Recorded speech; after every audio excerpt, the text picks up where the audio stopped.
చర్చించగలడు, ప్రభుత్వంతో మాట్లాడి పరిష్కరించగలడు. ప్రభుత్వానికి పట్టభద్రులకు మధ్యలో ఒక వారధిగా నిలబడతాడని చెప్పి ఈరోజు కాంగ్రెస్ పార్టీ వారిని అభ్యర్థిగా నిర్ణయించడం జరిగింది. ఇవాళ చాలామంది చాలా రూపాలలో చాలా అంశాల గురించి మాట్లాడుతున్నారు. ముఖ్యంగా ఈరోజు ఎన్నికలలో బీఆర్ఎస్ బీజేపీ ఏ రకంగా కుట్రలు కుతంత్రాలు చేసి కాంగ్రెస్ పార్టీని ప్రభుత్వాన్ని బలహీనపరచాలని, కాంగ్రెస్ పార్టీని ఓడించాలని కుట్రలు చేస్తున్నారో ఈరోజు మీరందరూ కూడా ఆలోచన చేయండి. ఈరోజు ఒక పక్కన నరేంద్ర మోడీ గారు 12 సంవత్సరాలైంది దేశానికి ప్రధానమంత్రిగా బాధ్యత తీసుకొని, ఇంకొక పక్కన బీఆర్ఎస్ దాదాపుగా 9.5 సంవత్సరాలు పరిపాలన చేసి ప్రజలు తిరస్కరిస్తే ప్రజలు ఇక మీ అవసరం మాకు లేదు, మీకు తెలంగాణతో సంబంధం లేదు, పేరు బంధమే కాదు మీకు పేగు బంధం కూడా తెలంగాణ ప్రజలతో తెగిపోయింది, ఇక మీరు ఫామ్ హౌస్లో పండుకోండి అని చెప్పి వాళ్ళకి సెలవు ఇచ్చిండ్రు. అందుకే చంద్రశేఖరరావు గారు ఈరోజు ఫామ్ హౌస్లో పడుకున్నాడు.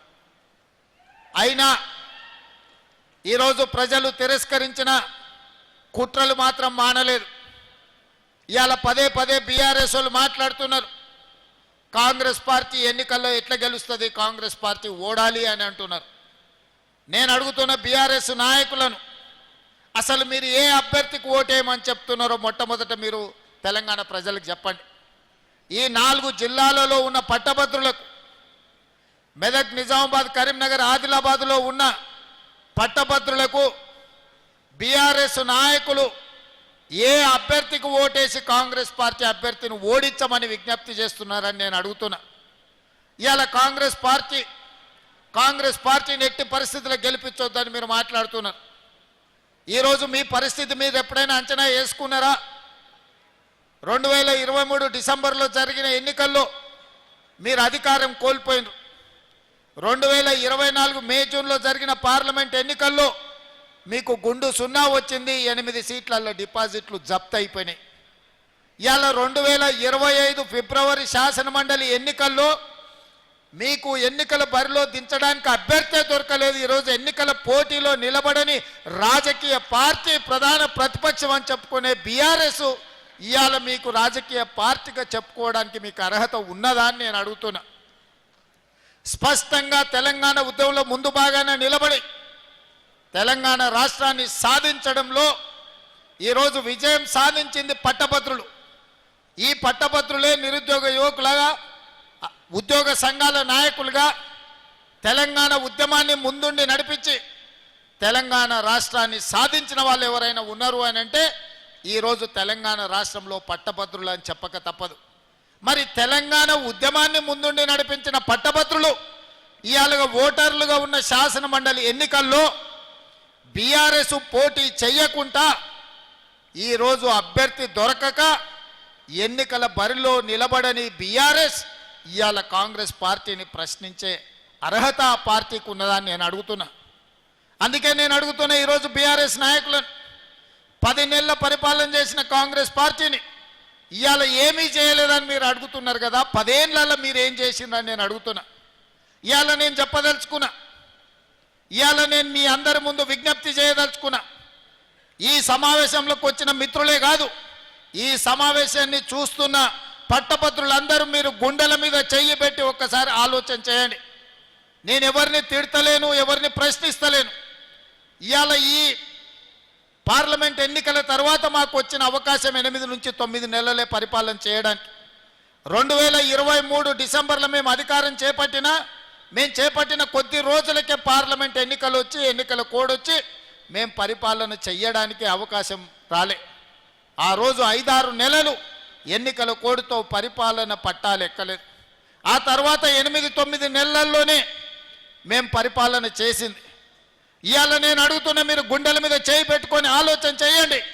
నేను చెప్పినవి నిజమైతేనే కాంగ్రెస్ పార్టీని గెలిపించండి. ఎన్నికల్లో 10 సంవత్సరాల నుంచి తెలంగాణ ఉద్యమంలో నిరుద్యోగ సమస్య, ఎంతోమంది విద్యార్థులు ఆత్మహత్యలు చేసుకొని ఉద్యోగ నోటిఫికేషన్లు రాక అశోక్ నగర్లను, దిల్సుఖ్ నగర్లను, అమీర్పేట చౌరస్తాలను ఎప్పుడో 10-12 సంవత్సరాల క్రితం తల్లిదండ్రుల నుంచి తవ్వ ఖర్చులకు తీసుకొని జేబులో పైసలు పెట్టుకొని హైదరాబాద్కు పోయి కోచింగ్ సెంటర్లలో జాయిన్ అయితే 10 సంవత్సరాలు మీ జీవితం అంతా కోచింగ్ సెంటర్ల చుట్టూ తిరగడమే జరిగింది తప్ప ఉద్యోగ నోటిఫికేషన్లు వచ్చినాయా?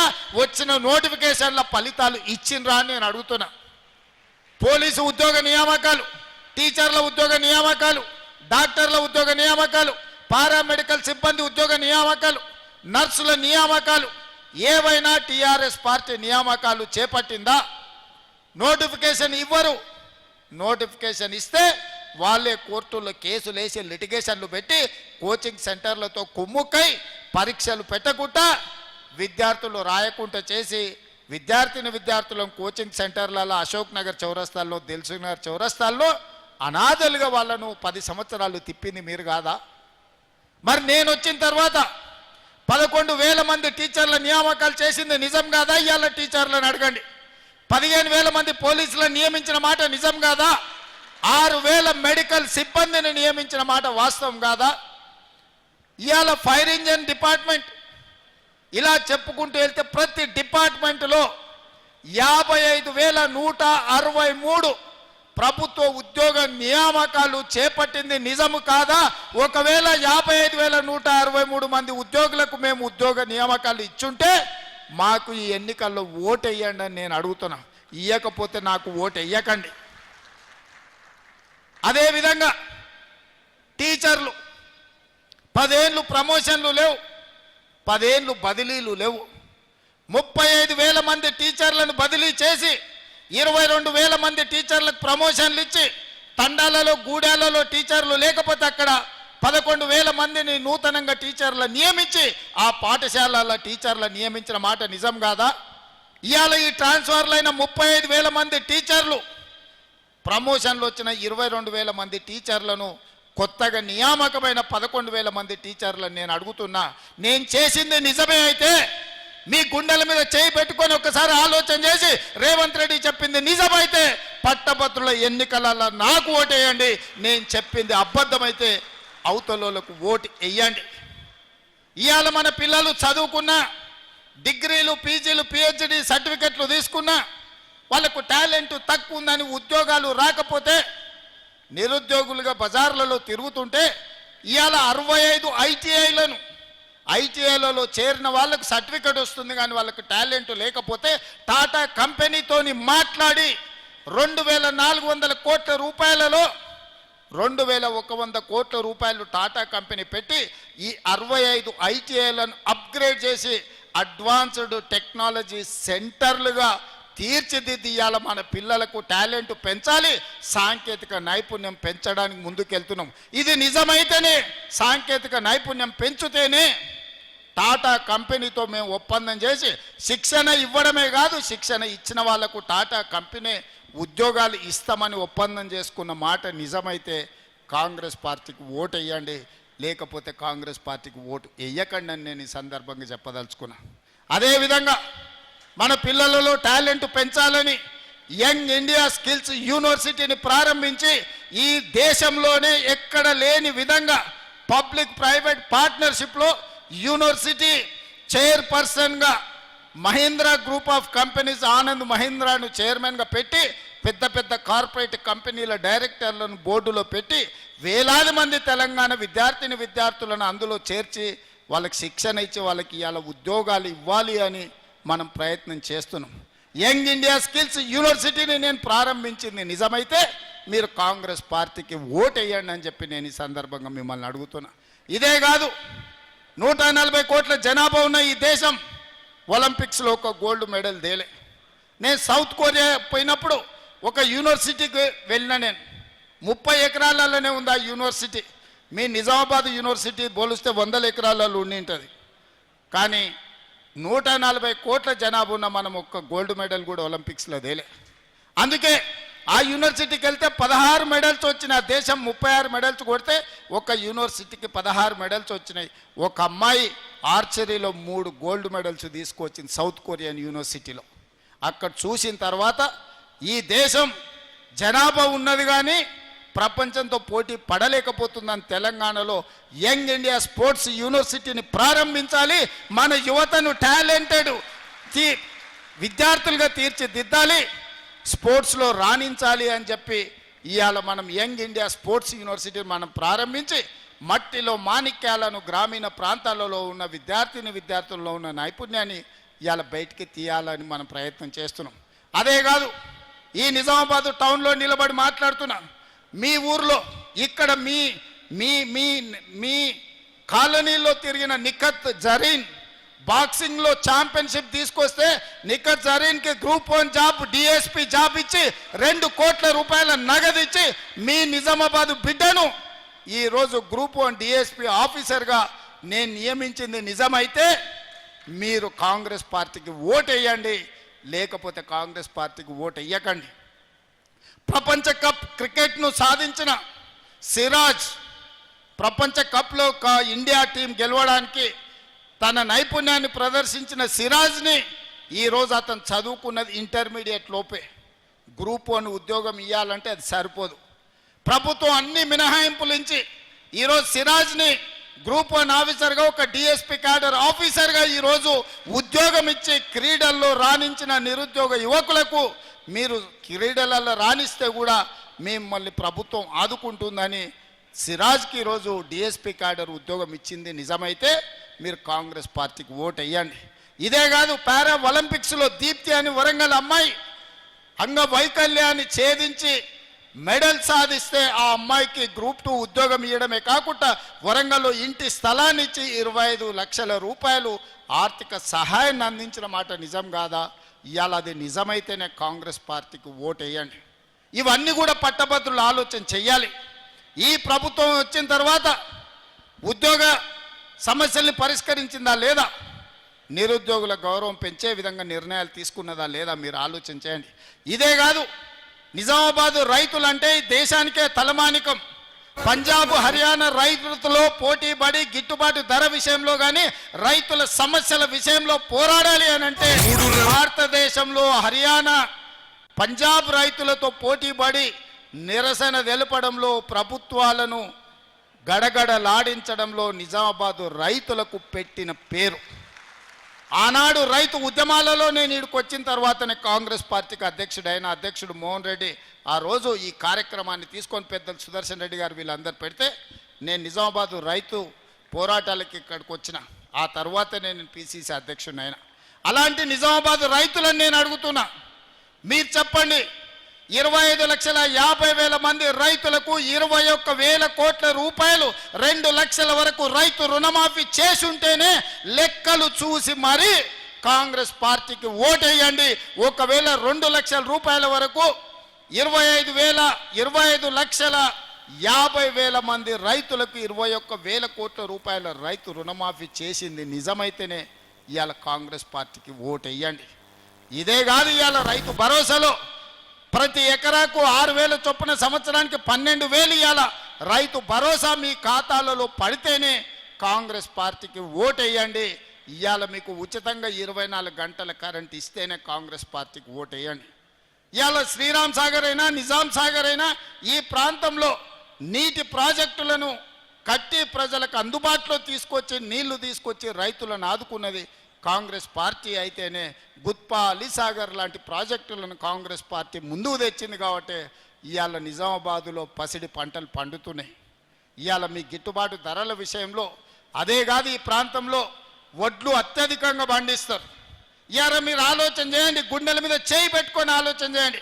500 రూపాయలు సన్న వడ్లు పండించిన రైతులకు బోనస్ ఇచ్చుంటేనే కాంగ్రెస్ పార్టీకి ఓటేయండి, లేకపోతే నాకు ఓటేయకండి. మీరు ఆ ఓటు ఎవరికైనా వేసుకోండి. ఇలా సన్న వడ్లు పండించిన రైతులకు 500 రూపాయల బోనస్ ఇచ్చింది మేము కాదా? మీరు ఒక్కసారి ఆలోచన చేయండి మిత్రులారా.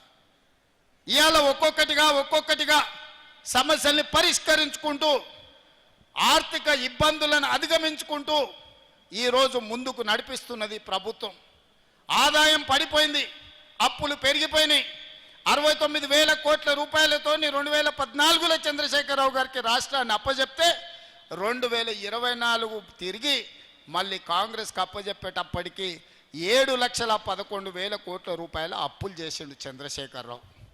ఆనాడు సంవత్సరానికి 6,500 కోట్ల రూపాయలు అప్పు చెల్లించేది ఉంటే ఈనాడు ప్రతి నెల 6,500 కోట్ల రూపాయలు నేను అప్పు చెల్లిస్తున్న సంవత్సరానికి 75,000 కోట్లు ఈరోజు కేసీఆర్ చేసిన అప్పులకు అసలు మిత్తి నేను కడుతున్నా. ఈ సంవత్సరం మొత్తం 75,000 కోట్ల రూపాయలు కట్టిన. ఈయన తెచ్చిన అప్పులకు అసలు మిత్తి కట్టడానికి నేను కొత్త అప్పులు చేయాల్సి వచ్చింది. 60,000 కోట్ల ఇప్పుడు అప్పు చేసి ఇంకో 15,000 కోట్ల రూపాయలు నేను సంపాదించింది కలిపి చంద్రశేఖరరావు చేసిన అప్పుకు నేను కప్పం కట్టిన 75,000 కోట్ల రూపాయలు. ఒక్క రూపాయి తక్కువనా మీరు లెక్కలు అడగండి, అన్ని వివరాలు నేను ఇస్తా. ఇవాళ చంద్రశేఖరరావు మనల్ని అప్పుల కుప్పగా తయారు చేసిన రాష్ట్రాన్ని పరిష్కరించుకుంటూ ఒకటొకటిగా పరిష్కరిస్తూ ముందుకెళ్తున్నా. ఆనాడు ఈరోజు ప్రభుత్వ ఉద్యోగస్తులను నేను అడుగుతున్నా, మీ గుండెల మీద చేయి పెట్టుకొని మీరు ఆలోచన చేయండి. చంద్రశేఖరరావు ఉన్నన్ని రోజులు మీ జీతాలు ఎన్నడు వచ్చినాయో మీరు లెక్క చూసుకోండి. మీ బ్యాంకులో ఖాతా తెచ్చుకొని చూసుకోండి. ఎన్నడూ మీ జీతం వస్తుందో మీకు తెలియని పరిస్థితి. 1 తారీఖు నాడు మీరు తెచ్చుకున్న అప్పులకు బ్యాంకులకు కట్టాలి, పాల పైసలు కట్టాలి, పిల్లల బడి ఫీజులు కట్టాలి, ఇంటి కిరాయి కట్టాలి. ఎన్నడన్నా చంద్రశేఖరరావు ముఖ్యమంత్రి ఉన్నంత కాలం మీకు 1 తారీఖు నాడు జీతాలు వచ్చినాయా? నేను కాంగ్రెస్ పార్టీ అధికారంలోకి వచ్చిన తర్వాత ప్రతి నెల 1 తారీఖు నాడు మీకు జీతాలు వస్తున్నాయా లేదా? ఎవరెవరి ప్రభుత్వ ఉద్యోగస్తులకు ప్రతి నెల 1 తారీఖు నాడు జీతాలు వస్తున్నాయో వాళ్ళు గుండె మీద చెయ్యి పెట్టుకొని జీతం వస్తే నాకు ఓటేయండి, 1 తారీఖు నాడు జీతం రాకపోతే నాకు ఓటు వేయొద్దని నేను అడుగుతున్నా ఈరోజు ప్రభుత్వ ఉద్యోగస్తులను. ఇవాళ రిటైర్డ్ ఉద్యోగస్తులు 35 ఏళ్ళు ప్రభుత్వానికి సేవలు అందించి తమ జీవితాన్ని సర్వాన్ని ఈ రాష్ట్రానికి అందించిన ప్రభుత్వ ఉద్యోగులు రిటైర్ అయితే రిటైర్మెంట్ బెనిఫిట్స్ ఇవ్వడానికి ఈరోజు ప్రభుత్వం దగ్గర పైసలు లేని పరిస్థితి. రిటైర్డ్ ఉద్యోగస్తులకు 8,000 కోట్ల రూపాయలు బకాయిలు పెట్టి చంద్రశేఖరరావు బకాసురులాగా పారిపోతే ఇవాళ 8,000 కోట్లు తీర్చడానికి ఇవాళ నా నడుము వంగిపోతుంది. ఇవాళ 8,000 కోట్ల రూపాయలు రిటైర్డ్ ఉద్యోగస్తుల బెనిఫిట్స్ ఇవ్వాలి అంటే ఒక ఆయన వస్తాడు, బిడ్డ పెన్లు ఉంది సార్, వెడ్డింగ్ కార్డు చూపించి నా బిడ్డది పెన్లు ఉంది, ఎట్లన్నా నా బెనిఫిట్స్ ఈ సార్, నేను దాచుకున్నవే కదా అని ఒక ఆయన అంటాడు. ఇంకొక ఆయన వస్తాడు, హాస్పిటల్లో నా కిడ్నీ ఆపరేషన్ ఉంది సార్, నా లివర్ ఆపరేషన్ ఉంది సార్, నా డబ్బులు ఎట్లన్నా ఇవ్వండి సార్ అంటారు. ఇది మా సొమ్ము కాదు, అది వాస్తవంగా వాళ్ళు దాచుకున్న సొమ్ము. వాళ్ళు సొంతం కష్టపడి 35 ఏళ్ళు ప్రభుత్వం దగ్గర దాచిపెట్టుకున్న సొమ్ము మొత్తం ఖతం బట్టి ఖజానా ఖాళీ చేసి ఫామ్ హౌస్లో పోయి ఆయన బోర్ల బొక్కల వండుకుంటే ఈ రిటైర్డ్ ఉద్యోగుల బెనిఫిట్స్ ఇవ్వడానికి నెలకు 300-400 కోట్లు ఇవ్వాలంటే నేను ఆ గగనమైన పరిస్థితి. ఇవాళ నేను రిటైర్డ్ ఉద్యోగస్తులను అడుగుతున్నా, మీకు నిజంగానే చంద్రశేఖరరావు సరైన సమయంలో చెల్లించుంటే మీకు ఇన్ని కష్టాలు వస్తుండేనా? ఇవాళ అట్లాంటి చంద్రశేఖరరావు మోసం చేసిపోతే ప్రతి నెల నేను ఇవ్వడానికి ప్రయత్నం చేస్తున్నా. రాబోయే సంవత్సరంలో అవసరమైతే నెలకు 1000 కోట్ల దాకా మీ బకాయిలు చెల్లించి మీ సమస్యలు పరిష్కరించే బాధ్యత నాది. మీరు నమ్మితే నాకు ఓటేయండి, మీరు నమ్మకపోతే మీరు ఇంకెవరికైనా ఓటేయండి. ఒక మాట ఇస్తే మాటకు నిలబడే ప్రభుత్వం కాంగ్రెస్ పార్టీ. మాట ఇచ్చిన సోనియమ్మ తెలంగాణ రాష్ట్రం ఇచ్చింది, మాట ఇచ్చిన రాహుల్ గాంధీ ఇవాళ బీసీ కులగణన చేస్తున్నాడు, మాదిగ వర్గీకరణ చేస్తున్నాడు. ఇవాళ నేను అడుగుతున్న మా బలైన వర్గాలను, చాలామంది చాలా మాటలు మాట్లాడుతున్నారు. ఇక బండి సంజయ్ గురించి అయితే అంతు పొంతు లేదు, ఆకాశం అంతా ఎగిరి దుంకుతున్నాడు ఆయన. బండి సంజయ్ గారు నాకంటే బడా బీసీనే లేడు, నేను మా మోడీ ప్రపంచంలోనే బడా బీసీలం అంటున్నాడు. బడా బీసీలైన మోడీని బండి సంజయ్ నేను అడుగుతున్నా, 12 ఏళ్ల నుంచి మీరే కదా ప్రధానమంత్రి, మీ ప్రభుత్వం ఉంది కదా, ఎందుకు 2021లో జనగణన చెయ్యలేదు? జనగణనలో కులగణన ఎందుకు చేర్చలేదని నేను బండి సంజయ్ని మోడీ గారిని నేను అడుగుతున్నా. ఇవాళ ఇక్కడ ఉన్న ఈ సమావేశాన్ని చూస్తున్న మా బలైన వర్గాల మిత్రులను నేను అడుగుతున్నా, మీరు గుండెల మీద చేసుకొని చెప్పండి, 100 ఏళ్ల నుంచి మీ కులగణన జరగకపోతే మీ సోదరుడు రేవంత్ రెడ్డి ముఖ్యమంత్రి అయిన తర్వాత నెల రోజుల్లోనే మీ 100 ఏళ్ల సమస్యను సంవత్సరం లోపల ఇవాళ కులగణన చేసి లెక్కలు మీ ముందల పెట్టినా లేదా? నిజం చెప్పండి, మీ కులగణన 100 ఏళ్ల సమస్యను నేను పరిష్కరిస్తే నాకు ఓటేయండి, 12 ఏళ్ల బండి సంజయ్ మోడీ పరిష్కరిస్తే మోడీకి ఓటేయండి అని చెప్పి మా బీసీ సోదరులను నేను అడుగుతున్నా. ఇవాళ లెక్కలు తేల్చి మీకోసం అందరితో నేను కొట్లాడుతున్నా, తేల్చిన లెక్కలు తప్పని మనం వండుకున్న అన్నంలో ఉప్పేసి తినకుండా చేయాలని బీజేపీ వాళ్ళు చేస్తున్న కుట్రను మీరు అర్థం చేసుకోండి అని మా బలైన వర్గాల సోదరులను అడుగుతున్నా. లెక్కలు తప్పున్నాయి అంటారు. బండి సంజయ్ కిషన్ రెడ్డి నేను సూటిగా అడుగుతున్నా, నేను లెక్క కట్టిన బలహీన వర్గాల లెక్క